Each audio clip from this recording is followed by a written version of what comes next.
But join us on the program, Frank Borelli, the editor-in-chief of Officer.com. And Frank, glad to have you with us tonight, sir. Good evening, Cam. Always a pleasure. Oh, it's good talking to you. Hey, before we get too far into this, I Yeah. want you to know that I'm filing a lawsuit against a cereal-making company for putting toys in their cereal, because when my son begs me for cereal because there's a toy in there, I just don't have the strength to say no. Really? Yeah. Well, I guess you and Monet. But I don't belong to any political group that's trying to make us all eat healthy or something. That's such a ridiculous situation. It is, Frank. And what's so ridiculous about this is there's no desire among a majority of the American people to ban Happy Meals. Most of us don't care about that. Most of us can actually tell our kids no, and while it might hurt us a little bit to see the tears well up in their eyes, we know that we're not doing them lasting harm by saying, no, you can't have something. But we're not as forward-thinking as those good folks on the West Coast. I mean, come on. Actually, you know what? We are. We're more forward-thinking because I can look at my 5-year-old twins, and I can see them when they're 25.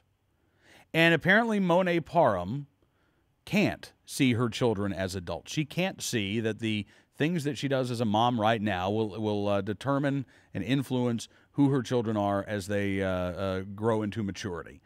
I think you and I can, Frank, and we know that it's okay to tell our kids no at the age of 6. They're not going to freak out on us at Thanksgiving when they're 24 and say, remember when I asked for that cereal and you told me no, Dad? Do you remember that?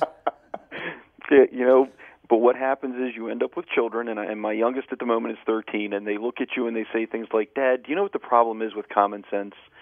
And you say, what, son? And he says, it's uncommon.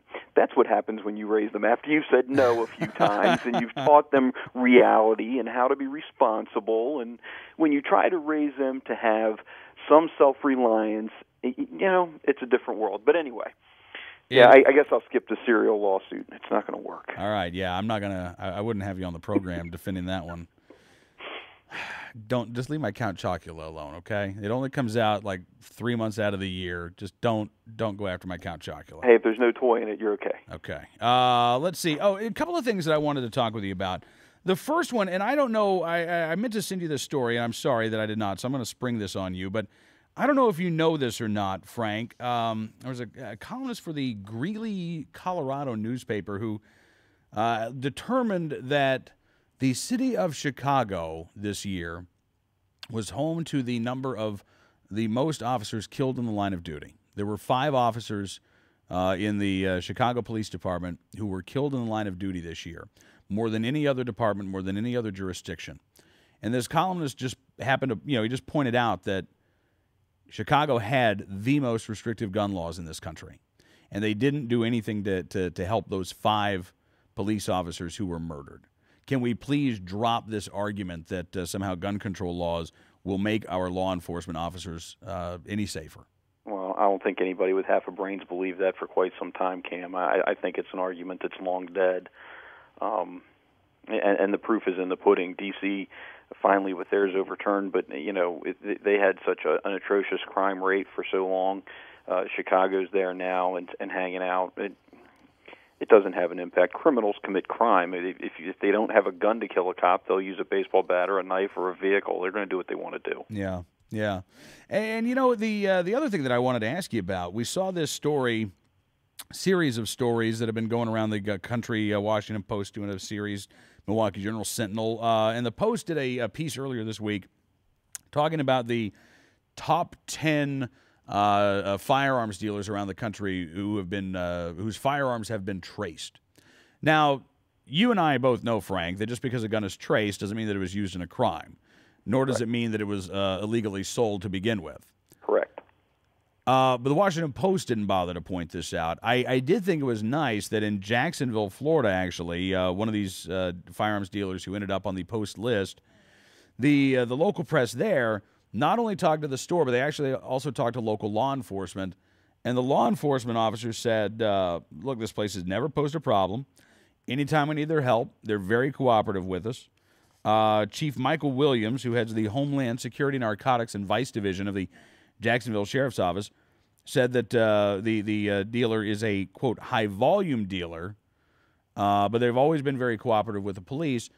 This idea of, going after and demonizing retailers because they are successful, and that's really what this is about. If you sell a lot of guns, well, you know what? You have more opportunities for the guns that you originally sold to be stolen and possibly used in a crime, or stolen and recovered and traced after the fact. But it doesn't mean that you are a bad actor, Frank. No, and I think it speaks well that the law enforcement professionals there readily said, they're cooperative. We don't have a problem with them.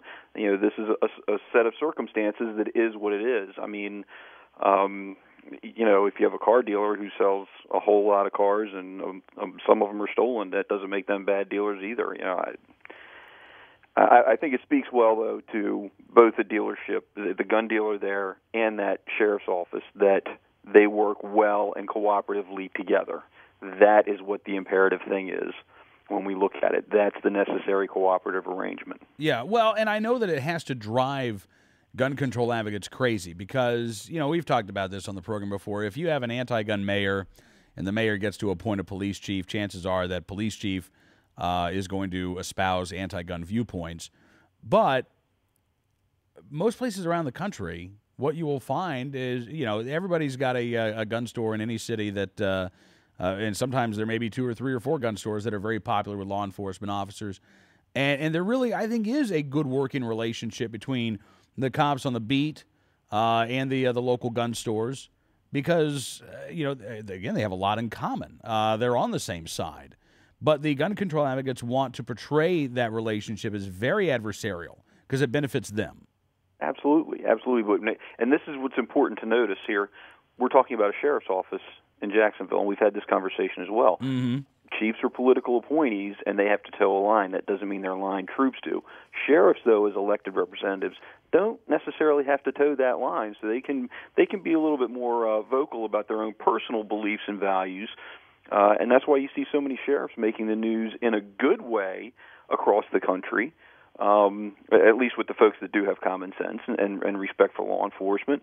And it's more often the chiefs that you see complaining about something, this dealer wasn't cooperative, or we're getting pressure to do this, or we've been ordered to do this and we don't have the money.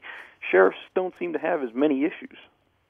No, and you're right. And again, it may just be because the sheriff, even if it is an elected position, you at least know what that sheriff, or you should know as a voter, what that sheriff's views are on the Second Amendment. Whereas that that police chief, they're going to be likely. I don't want to tar every chief, but likely they are going to either be required or feel pressured to stand side by side with whatever their mayor's views happen to be. Right, to toe the company line, yeah. so to speak. Yeah.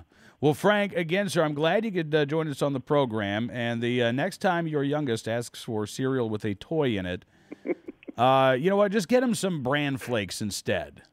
Tell him to use them as little tiny Lincoln logs. There you go. Cam, I am blessed because my 13-year-old won't let us eat at McDonald's. He won't let you. He won't let us. He to heck with the Happy Meals. He actually read the nutritional information and went, "My God, why would you want to get that fat that fast?" Really? And doesn't even want to eat at McDonald's. All right, you say you're blessed. But we have a Roy Rogers down the street, and he'd eat there twice a day. So I don't think they have Happy Meals. I'm not sure. They have Happy Trails, cool. I believe, at Roy Rogers. All right. All right, Frank. Have a great evening, and happy trails to you, sir.